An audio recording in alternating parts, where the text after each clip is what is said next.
ঐতিহাসিক দিন বুলিয়ে ক'ব লাগিব কাৰণ আপোনালোকে সকলোৱে জানে যে 1979 চনৰ পৰা 1985 চনলৈ ৰাজ্যখনত বিদেশী নাগৰিক বহিষ্কাৰ দাবীত যি গণ আন্দোলন হৈছিল যি গণ আন্দোলনৰ ফলশ্ৰুতিত এখন চুক্তি হৈছিল এই চুক্তিৰ ৰূপায়ণৰ দিশত এক উল্লেখযোগ্য অগ্ৰগতি মাননীয় মুখ্যমন্ত্ৰী ডক্টৰ হিমন্ত বিশ্ব শৰ্মা ডাঙৰীয়াই মুখ্যমন্ত্ৰী হোৱাৰ পিছতেই এখন সাব কমিটি গঠন কৰি দিছিল য'ত মাননীয় মন্ত্ৰী অজন্তা নেওগ ডাঙৰীয়া নি আছিল মাননীয় মন্ত্ৰী পীযুষ হাজৰিকা ডাঙৰীয়া আছিল সদৌ অসম ছাত্ৰ সন্থাৰ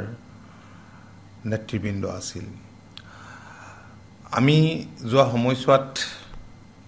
কেইবালানিও বৈঠকত মিলিত হলো কমিটিৰ সদস্যসকলৰ মাজত বিস্তৃত আলোচনাৰ অন্তত সপ্তমলানি আলোচনাৰ অন্তত আমি আজি যি ৰিকমেণ্ডেশ্যন অনুমোদনাৱলী এই অনুমোদনাৱলী ৰিপৰ্ট আজি মাননীয় মুখ্যমন্ত্ৰীৰ হাতত আমি অৰ্পণ কৰিলোঁ তো আপোনালোকে জানে যে জাষ্টিছ বিপ্লৱ শৰ্মা ডাঙৰীয়াই যি প্ৰতিবেদন দিছিল সেই প্ৰতিবেদন যথেষ্ট দিন আছিল ৰাজ্য চৰকাৰৰ হাততে আছিল লখিমপুৰত মুখ্যমন্ত্ৰী ডাঙৰীয়াৰ অধ্যক্ষতাত অনুষ্ঠিত হোৱা কেবিনেট বৈঠকতে সিদ্ধান্ত ল'লে যে কেন্দ্ৰীয় চৰকাৰৰ পাৰভিউত 15টা তেনেধৰণৰ ৰিকমেণ্ডেশ্যন আছে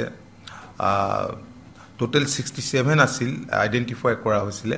তাৰ ভিতৰত 40 আছিল ৰাজ্য চৰকাৰে কৰিব পৰা আৰু 15টা আছিল কেন্দ্ৰীয় চৰকাৰৰ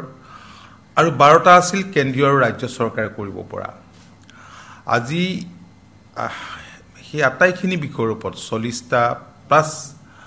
আৰু 12টা যিখিনি প্ৰায় 52টা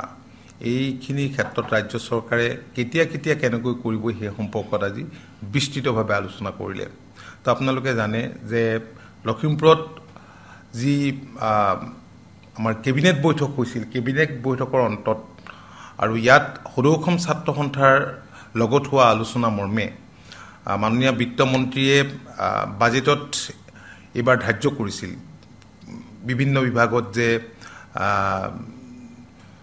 বিভাগৰ জৰিয়তে যিবিলাক কাম কৰিব লাগিব সেই সম্পৰ্ক আজি বহুখিনি কথা আলোচনা হৈছে গতিকে খুব ভাল আলোচনা হৈছে সদৌ অসম ছাত্ৰ সন্থাই তেওঁলোকে মুকলিমূৰীয়াকৈ কেতবোৰ কথা কৈছে কেনেধৰণে কামখিনি আগবঢ়াই লৈ যাব আৰু তেওঁলোকে পূৰ্ণ সহযোগিতা আগবঢ়াইছে তেওঁলোকক আমি ধন্যবাদ জনাইছোঁ ইয়াৰ উপৰিও বাকী কেন্দ্ৰীয় চৰকাৰৰ যিকেইটা বিষয় আছিল সেই বিষয়কেইটাৰ সম্পৰ্কত তেওঁলোকে বিচাৰিছে যে জানুৱাৰীৰ ভিতৰত 31 জানুৱাৰীৰ ভিতৰত কেন্দ্ৰীয় চৰকাৰৰ লগত এক ত্ৰিপাক্ষিক বৈঠকৰ আলোচনা কৰা হোক ত্ৰিপাক্ষিক বৈঠক অনুষ্ঠিত কৰা হোক আৰু মাননীয় মুখ্যমন্ত্ৰীয়ে তেওঁলোকক আশ্বাস দিছে তেওঁলোক আশ্বস্ত হৈছে যাতে এখন ট্ৰাইপাৰ্টাইট টক অনুষ্ঠিত কৰিব পৰা যায় সোনকালে যিমান সোনকালে হয় জানুৱাৰীৰ ভিতৰতে অনুষ্ঠিত কৰিব পৰা যায় কাৰণ সেই 15টা বিষয়ৰ ওপৰত ৰাজ্য চৰকাৰে কৰিব পৰা কোনো তেনেধৰণৰ অপৰচুনিটি নাই বাকীখিনি বিষয় ৰাজ্য চৰকাৰে খুব ক্ষিপ্ৰতাৰে আগবঢ়াই লৈ যাবলৈ ব্যৱস্থা লৈছে আজি আমাৰ সভাখনত চিফ ছেক্ৰেটাৰী আৰু প্ৰায়বিলাক এই বিষয়বিলাকৰ লগত জড়িত এই ৰিকমেণ্ডেশ্যনৰ লগত জড়িত চৰকাৰৰ যিবিলাক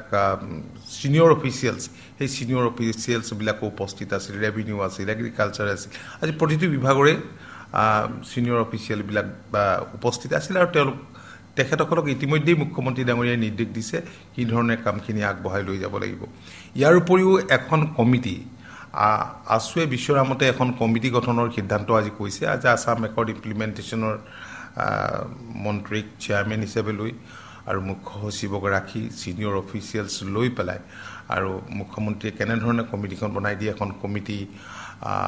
গঠন কৰাৰ কাৰণে কৈছে যাতে এই কামখিনি ইমপ্লিমেণ্টেশ্যনখিনি ঠিকমতে হয় আৰু ঠিকমতে ফাষ্ট যাতে হয় আৰু ঠিকমতে যাতে মনিটৰিং হয় এইখিনি কথাত আজি আমি সকলোৱে একমত প্ৰকাশ কৰিছোঁ মই মুখ্যমন্ত্ৰী ডাঙৰীয়াকো ধন্যবাদ জনাইছোঁ তেখেতে এই গোটেই কামখিনি সুন্দৰভাৱে আগবঢ়াই লৈ গৈছে আৰু আমাৰ ৰিপৰ্ট